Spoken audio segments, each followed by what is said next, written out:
Hey guys, welcome back to the Lovin Dubai show. Today's guest is Marielyze Daoud, a creator who shares real moments from her life as a Lebanese Filipino living here in the UAE, from food and culture to just everyday stuff we can all very much relate to.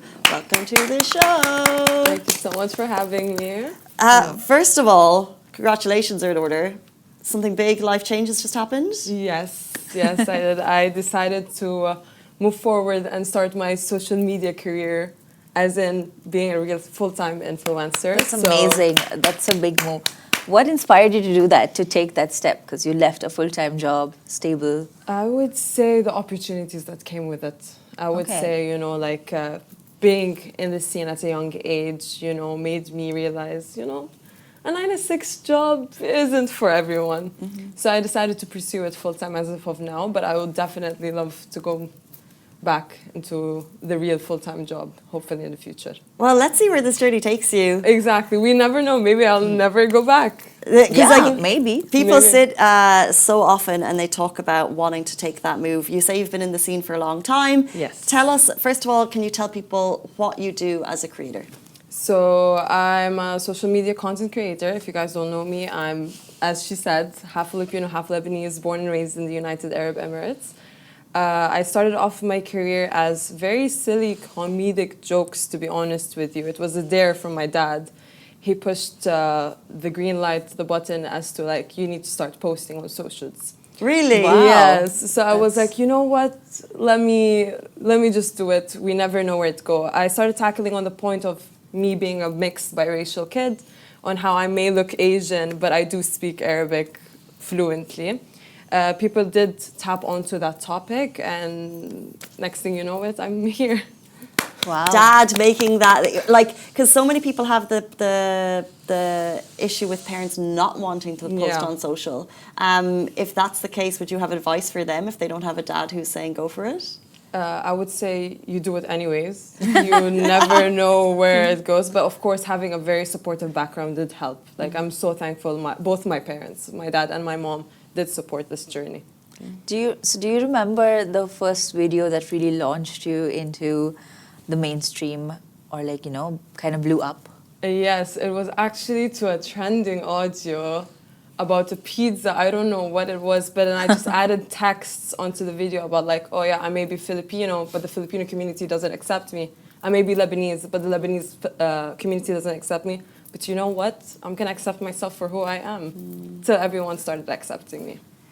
Why do you think, that's amazing, living in the UAE, why do you think that piece of content related to so many people? Surprisingly, there were a lot of mixed biracial kids in the country that not many people know about. And I think it did connect with them in terms of okay, let's accept us for being mixed kids, not for going through one route. Because sometimes when I was younger growing up, I would tell people, I'm more Lebanese oriented for me to be accepted in the Lebanese side. Or if I'm with the Filipino community, I'll be like, no, I'm more in the Filipino side to be accepted with the Filipino side. At this point, I was like, you know what? I'm from two countries. Yeah. Both of my roots are from two different countries. I'm going to accept that, whether I like it, whether you guys like it or not. And it did tackle on the point. It's oh yeah, you know what? Let me identify as two different cultures. Mm-hmm. That's very interesting. I feel like I do know that people struggle a lot when, realizing that a person doesn't fit into one box, and just the whole trying to get you, how do you go about having that conversation? Because it can't be easy to look at someone and say, no, I am both, No, it did take time. I'm not going to lie to you. It did take a lot of time. Growing up, as I said, it wasn't accepted at all. Mm-hmm. It wasn't accepted. In what ways was it not accepted? It was in terms of how can an Asian get married to an Arab? It was still very brand new back in you're talking early 2000s. In school, it wasn't accepted as well. It's the foreigners would be foreigners as in the Asians would be oh, you can't sit with us, you're too Arab for us. And then the Arab kids would be oh, you can't sit with us because you're too Asian for us. So then growing up, I was if you guys are not going to accept me, and I'm not already accepting myself, how am I going to go above this issue? I did have friends that did love me for who I am, and I'm so grateful for that. So that helped the role. And it was always my parents, as I said, it's parental guidance, that they did push the facts like, no, you should be proud for who you come. You know, we pushed love boundaries for us to get you to where you've come. So, you know, you have to push it and see where life gets you. Well, we love you for who you are. Thank you so much. Thank you so much. Well, like, what was that like in school? Like, was it tough at the time? It was very tough, I'm sorry you went through that. Yeah, it was very tough. Like, I could easily tell people I did have an identity crisis at some point. Like, I genuinely didn't know who I was, you know, at a very young age. You know, try putting a 4-year-old into that peer pressure, into like, no, you're not from that community and you're not from the other community. So you can't do anything about it. So it's like, I'm 4 years old. I'm looking at both ones. Like I'm speaking Arabic, but I can't speak my mother's tongue, which also played a role. So I speak Arabic, but I don't speak Tagalog. And at the same time, it's like, okay, if I speak Arabic, it's just the image, and you know, this doesn't fit. And you would hear backlash slurs about like people talking behind your back. You know, Arabs talking behind your back, and you understand them, and you're young, and you get to like. It was very tough, but I'm so happy that the community grew so much since that time. Being on social media, me and other people like me as well, did pave a huge route. Like till this day, I get parents texting me. They were like, "You're paving routes for my kids," you know, and I'm so happy that I get to do that because you know, like I didn't have anyone at my time. That's so I'm amazing. so happy for that. So as you were talking about that, you've made videos about colorism, Yes. talking about how people perceive you. Do you think you know it still influences how you're seen, especially like when it comes to like the media, and like when you're putting yourself out there in your content? How do you think your skin color affects these? So as I said, in the Filipino culture, unfortunately, we have a very bad. Bleaching, you know, like the culture is like you need to be white, fair to be beautiful. Right. Okay. So that's in the Filipino culture, it played a role. It's like, oh, they targeted me directly as black beauty, which literally means morena. It's morena skin. I'm known to have morena skin, so it's black beauty. In the back of my head, I was like, okay, black beauty. What's wrong with that? You know, you see the most gorgeous supermodels, you know, amazing people on front cover of magazines with that dark skin and even darker than my skin. I'm going to appreciate it. I go to the beach and tan 5 times to get darker 5 times than I already am. Because as I said, you know, it's a skin color that I love and I'll forever love it. When it comes to the Arabic community, the Lebanese beauty standards, unfortunately, it's blonde. Blondies with blue eyes, you know, like she would be the ideal beauty standard. You know, she's the it Lebanese girl. Yeah, Irish skin, pale as. Yeah, so fair skin, blue eyes, blonde. You know, that's but it's not their fault. You know, it's how the Lebanese was placed in the scene. So I wouldn't say it's anyone's fault for them to deceive me. I do talk about it just to make people more aware about it, but. They are growing, alhamdulillah, they're growing more about the topic. It's so cool because sometimes we do talk a lot on the negatives of social media. However, what you're doing is something positive. And as you said, there's been a lot of positive reactions from that. So you said at the beginning of your career it was on the comedic side. Yeah. How has your content evolved now and what type of content are you most regularly putting out? Try to put more about me, about myself, being a biracial kid, in the UAE or within the GCC, you could say overall. I would say I do tend to try to do lifestyle, but there's also specific standards in the GCC region that you have to fit for like a lifestyle one, but I try to tend to be realistic about it. It's like, no, I'm not going to carry an Hermes bag 24/7, you know, like I'm not going to wear the top tier clothes 24/7. So I try to tap in realism into my content, you could say. It's amazing. So, what's your process when you're trying to decide what videos go on TikTok, on your Instagram? What is your process to like, you know, shortlist those videos? What type? Yeah, how do you focus? Unfortunately, on Instagram, I tend to be a bit more aesthetic and professional. Yeah, it's a side of me that's, you know, like, let me be quieter. On TikTok, it's literally me just ranting. It's just like I put the camera on and I just talk. for the sake of talking. Which- I talk about my storylines, day-to-day activities, unboxings. I just talk. So do you like try to share any particular aspect of your life, or is it just like everything? No, everything. At this point, everything. I like to be so real to the point, it's like you know what's happening to me 24/7.